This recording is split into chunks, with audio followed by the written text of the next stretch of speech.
All right, back to the Devil's Details. This will be Devil's Details number 8 in regards to the sweat option. So for those of you that attend class regularly, you know the sweat option is an alternative workout I do in class. That there's the RX workout with an RX plus or a scaled option potentially. Usually when I do the sweat option, actually, I said that wrong. There's an RX workout and when there's a sweat option, as you guys know, I do not allow scaling of the RX. We move to the sweat option.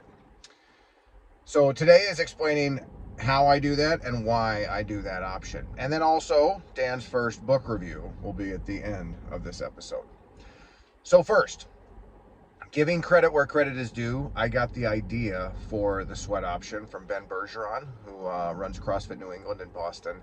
And I heard on one of his podcasts, he was talking about different workout tracks he had in class. He had like a competitive track, like a master's track. I think he called it sweaty or fitness, something like that.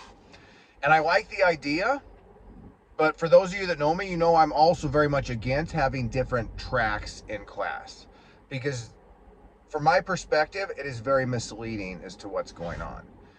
We are all in the gym. Everyone is at King William District CrossFit, I believe, to get more fit, to get more healthy. We are all doing that. The details in the workout of how I'm doing that and how you're doing that may differ. But whether I'm doing muscle ups and 300-pound clean and jerks, those are the days, or somebody else is doing ring rows and 100-pound front squats, we are both working on our fitness. We are working at getting more fit. And so we're all on the same track. We're all on the same path, headed down the same road together, and I always want to keep it that way. I think it is incumbent upon me to provide enough variety in the programming and in the class to meet everyone where they are at. So they can find an appropriate amount of challenge that will make them more fit, but is not too far beneath them or too far above them. And we have a lot of different levels, a lot of different ages, a lot of different abilities in class. And so there needs to be a little variety with this. And the sweat option helps me do that. So what I mean by that is, if you think of the CrossFit pyramid, I won't get too much into it. There's a CrossFit pyramid talking about how you build through your levels of fitness and health. And at the bottom of that pyramid is nutrition. That's the first thing, because you can't out-train a bad diet, and nutrition will affect your body composition, how much you weigh. And if we're gonna do body weight movements, there are limitations to what your body composition can be and effectively do body weight movements.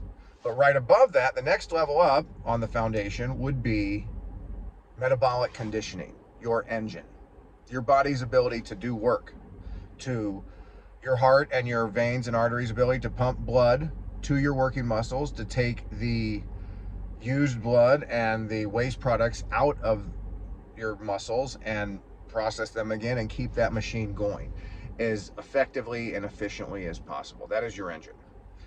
And so going back to a familiar message you've heard me talk about, consistency, what the previous 2 episodes have kind of been about, how often I should come to class, coming to class more often. The sweat option helps me facilitate you doing that. It helps me provide a workout for you that is beneficial, that will make you more fit and still meet you where you're at. Let me give some example specifics. Certain movements we do in CrossFit, and I think this is why CrossFit is such a well-rounded and comprehensive way of training for your whole life. We teach you to be technically skilled. We teach you to be very strong. We teach you to have large ranges of motion at all your joints. As we get older and with injuries and other issues, there may be considerations that go along with that. I have those too, having had a few surgeries myself. So for a squat snatch. If you can do a squat snatch, I want you to do a squat snatch and get better at it. If you can do handstand push-ups, I think they are a good thing for you to be good at, and it will make you more fit to get better at them. But for a lot of us, while we need to be good at squatting, good at holding an overhead position, we may not ever need to squat snatch again. You may not ever need to do handstand push-ups again. But for those that can, I want to provide it. But I want to provide an alternative that will still have the same desired stimulus. And so the sweat option allows me to do that. So the sweat option in general, as you guys have seen, a lot of times it's harder. It's always grunt work. Going back to the pyramid of metabolic conditioning, it's always going to work your engine.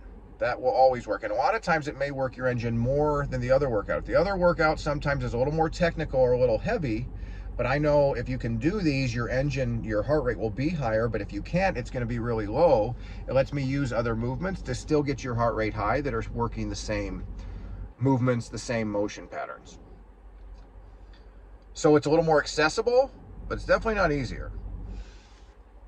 And as I do this, as you guys know, if it's squat snatch, maybe I want to work your power, so I may transfer that to power snatch. Maybe I want to work some of your strength in the sweat option, so it might be overhead squat. And it could be that you can squat snatch, but it's Friday, you've worked out every day this week, and your knees are not feeling great. And so maybe a power snatch option still lets you work power, still lets you work through a long range of motion, but doesn't stress your knees as much. Or, you know, maybe you can do handstand push-ups, but it's Friday or Saturday, you've worked out all week, your shoulders are feeling kind of sore. You can still get a similar stimulus with dumbbell push press or with any other number of movements that I might plug in instead of handstand push-ups, and still working the same muscles and same stimulus. Which, little side note real quick, I think there are different kinds of soreness. And what I mean by that is, and I wish I'd learned this earlier on in life, I could have saved myself a couple injuries probably, but if you're sore in your muscles, in your quads, in your hamstrings, in your glutes, your butt, in your abs, in your lats, you can work through that. In fact, working through that in the next workout will probably expedite the healing process. Pump a bunch of blood through those muscles, they'll recover even faster. If you're sore in your shoulders or in your knees, doesn't mean you can't work out. And that's the thing, it doesn't mean it's a day off, but it does mean maybe you should do a workout that isn't as stressful on those specific joints. So not even that those joints aren't getting worked, they can get worked. Maybe the range of motion is smaller, maybe the weight you use in the extremes of the range of motion is a little bit less. There's ways to characterize that, to change that, where you're getting the same stimulus, but isn't quite as hard on the joints. So that's why I don't view it as a scaled option. I view it as something that is time and place for each person. That the sweat option will be a good fit for everybody in the gym at certain points in their training cycle throughout the week and the month and the year. So that's what I use it for, and it really helps me as a programmer. Using the sweat option has helped me really define what the purpose of that day's workout is. It helps me think about it more crystal terms, because as I think about it, then how can I transfer that and do that same stimulus with other movements, but still gain a similar result? So it helps me define that, and that's why I put this rule as the 8th in the next level. I think I mentioned this in earlier episodes, but as I've done these devil's details, it's helped me in my head delineate out my process. So the first 7 rules that we just finished, we'll call the initial build. And now we're into the revise and refine and revise, review and revise stage. This is the first rule of that. So I've got the workouts out there, the week or the 2 weeks, whatever period I'm looking at is out there. Now I'm thinking, all right, what is the purpose of each workout? And when is a sweat option appropriate to go along with that? And like today, air squats and rowing, everybody can do that. Everybody needs to do that. No one is ever too good to do air squats. No one is ever too good to row. So I don't have a sweat option. Everybody, that's accessible for everybody. You can, based on your ability, that may be a 22-minute workout or a 38-minute workout. Fine. You're all working kind of what I want you to work today. Tomorrow's an alternating EMOM. There's no need for a sweat option tomorrow either. I think the first sweat option, in fact, we have this week is on Saturday, because I think there is, it's either muscle ups or power or snatches that are on Saturday. So in that case, it's the end of the week. I'm like, yes, this is where a sweat option is appropriate. So that is essentially what I use the sweat option for. Helps me build consistency, helps me get the same stimulus, but allows me to do so, I think, in a way that is still as beneficial to you as possible, while helping mitigate some of the risk on injuries or overuse patterns. Book review. Dan's first book review. So I read all kinds of stuff, and by read, I mean listen to on Audible. I'm talking to you right now from my Devil's Details studio, which is my truck, and I'm in my truck a lot. So I do read, but a lot of what I read now is listening to on Audible, which I love. It has been a great invention.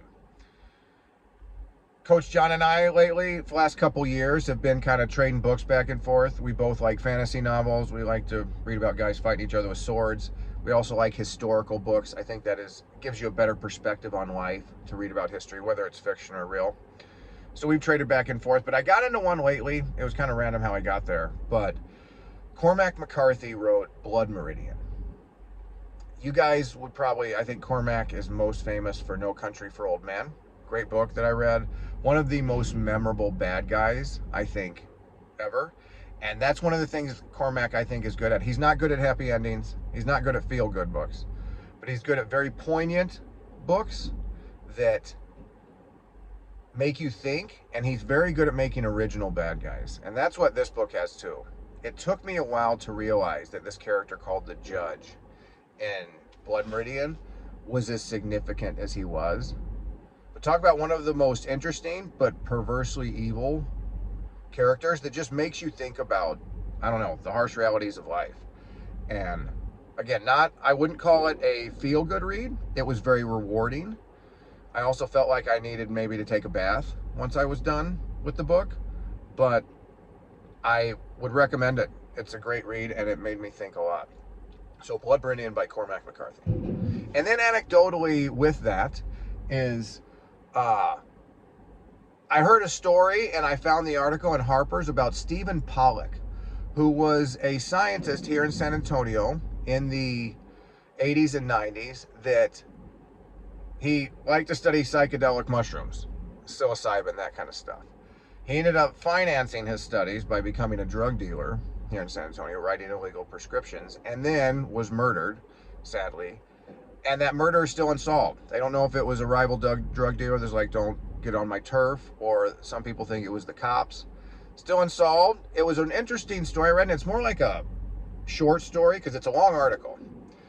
But I'll attach it below this podcast in the subject matter down there, so you can click on the link to read the article. And it was just neat because I love San Antonio, and this article very much mentions a lot of stuff around town. So when they mention places he was at or things that happened certain places, I was like, oh, I know where that is. So a little bit of San Antonio lore, a little unsolved mystery in San Antonio. All right, I think this is long enough. Thank you very much. Right on. I will talk to you next time.